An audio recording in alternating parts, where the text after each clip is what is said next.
How to set up your Calendly for GHS family conferences. Once you've arrived at calendly.com, click sign up for free, or you can enter your GHS email here. Because I already am using a GHS email, I'm going to make a practice account using a different Outlook email, but the format will be the same for you. Enter your email and click sign up. Click the orange button to connect it with your Outlook. Sign into your Outlook like you normally would. And then you need to create a username. I would encourage you to use your GHS username. However, if that one's already taken, you may need to be a little creative, but you don't want to make it very long. Then continue. Looks like we're all good to go. Notice how Calendly will check your Outlook for conflicts. So if you put any events into your Outlook, it will show you as unavailable in Calendly. And when you add an event or a user adds an event from Calendly, it will appear in your calendar. So they're synced. We don't need to do any of this right now because we're going to set a custom schedule for our conferences. We're going to click continue. And we are in education. Finish. For the first 2 weeks of your new account, they do give you the pro version, which has a couple extra bells and whistles, like you can have multiple meeting event types. But in 2 weeks, that will disappear. So we're just going to delete them now and set you up with one event, which will be set up for the family conferences. And then you're welcome to use that in the future for next family conferences or adjust it for your own professional needs. So for now, we're going to delete these three. And we're going to create a new event type. We're going to pick one-on-one. And the event name. I would encourage you to use your last name so families know in their calendar who they're meeting with, because they may also be at the middle school. And then location. First, we'll do in person, and we'll inform the person where at GHS our room is located or where we will be stationed for conferences. And then we're going to give them the option for a Zoom meeting. So we're going to add a location option. And we're going to pick Zoom. Notice it tells me that I'm not connected. So let's go ahead and click Zoom integration page to connect this account to our Zoom account. And really all that asks us to do, we click connect Zoom and we sign into Zoom like we normally would. Looks like it already was expecting me. Otherwise, in this interface, you'll see the Zoom login, email and password, or sign in with Google. And so now that we're in, we need to go back to our other tab. Notice all of a sudden you're like, oh no, where'd my events go? It's because they'd opened a new tab. And now we can see our in-person location, our Zoom link location option. Calendly by default will create a new Zoom link for every meeting. That would get very tedious for family conferences. So I've turned off that function on our Zoom account.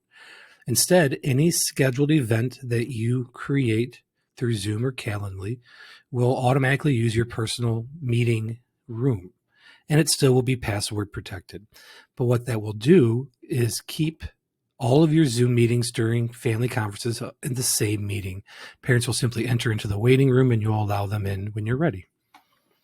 After conferences are over, I'll turn that function off. So if you prefer to have unique Zoom meeting links for every meeting, you'll have that function again.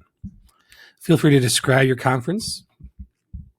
And then that's going to be the direct link to this event. And we'll see that later in the next stage. So let's go ahead and click next. It doesn't really matter when they can schedule in advance because we're only going to have 2 days on our calendar. Duration is going to be custom because we want our meetings to be 10 minutes long.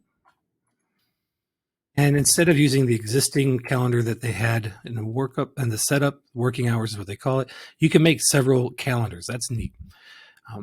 We're going to create custom hours and we're going to turn off every day. So this, at this point, says we're not available at all. So we're going to add some overrides to this unavailability, and we're just going to give ourselves 2 days of availability. Those 2 days are going to be November 11th from 3:30 to 7:45. Apply. And we can see it there.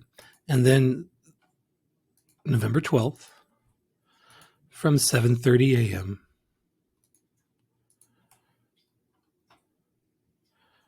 to 2:30, I believe. So 2:15 would probably be our last one. Excuse me. There we go.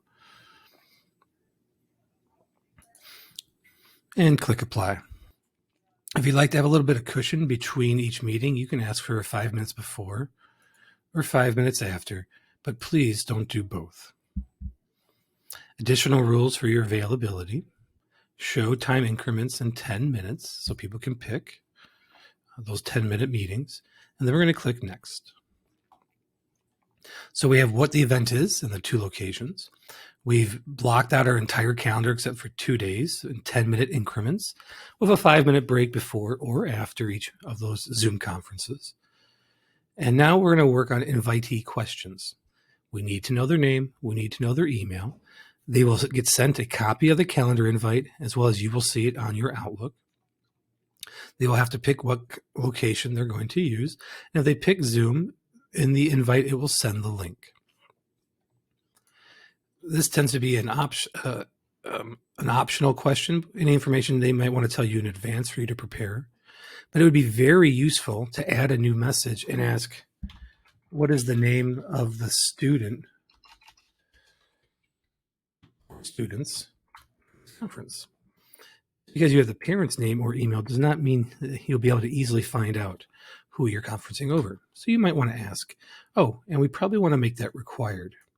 Lastly, we do want to inquire as to whether the conference will need interpretation translation services. So we're going to add one last question. Ask something like, does this conference require an interpreter? If so, please indicate the preferred language. One line or multiple lines will be fine. We want to make it required. We're going to click apply. Since the name of the student is more important than relative random information, we're going to move that one up. And since interpretation is also a required question, we're going to move that one up. And that way, if there is no additional information, the parent can skip the last question. Okay. So now we have everything we need for our Calendly. And you can see the only dates available on our calendar are the 11th and the 12th. And they're broken up into 10-minute increments. If somebody signs up for an 8:30, right, your 8:30, 8:40, that slot will disappear. And if you set up for 5-minute break before or after, the additional slot will disappear. So if you would like to make your Calendly more advanced, or you'd like to clean things up a little bit, in your account settings, you can change your name, Mr., Miss, however. You can change the welcome message. You can change the format. That's not too big a deal. Branding, you could put a picture that will appear as well. And if you were confused about what your link is, there it is. Okay. So what do we share with families to sign up? You can give them the Calendly /username address right there. Or you could copy the link here straight to the event. What's the difference?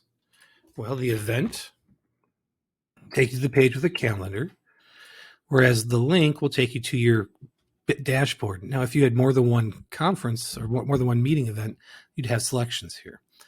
Okay. And then there's that default message. So that's what it looks like. If you wanted to see an example profile picture, here's my one for tech coaching. Gives you kind of information because I'm on the free one now. I only have 30-minute meetings, or I only have one type of meeting. So I tell people you can book in advance, more than one, if the meeting's longer than a half hour.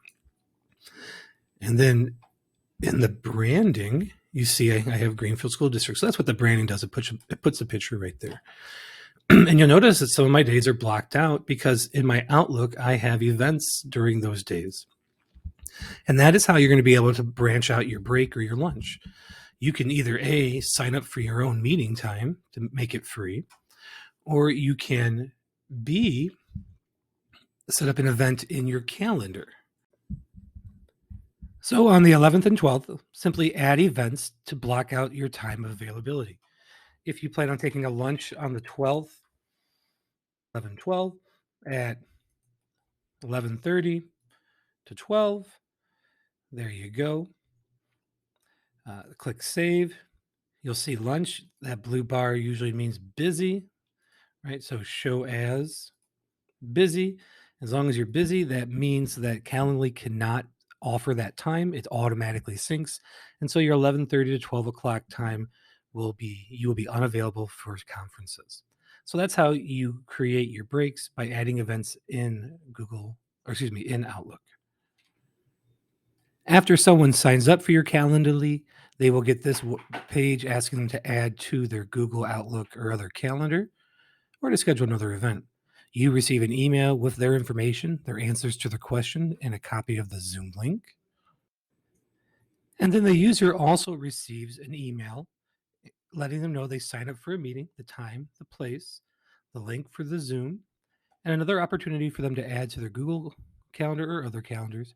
And if they have any problems, they can reschedule or cancel the event right there in that email. Okay, so hopefully this will help you set up and have a nice, easy transition for family conferences. You'll be able to use Calendly again in the spring and going forward if we keep the structure. Hope this helped.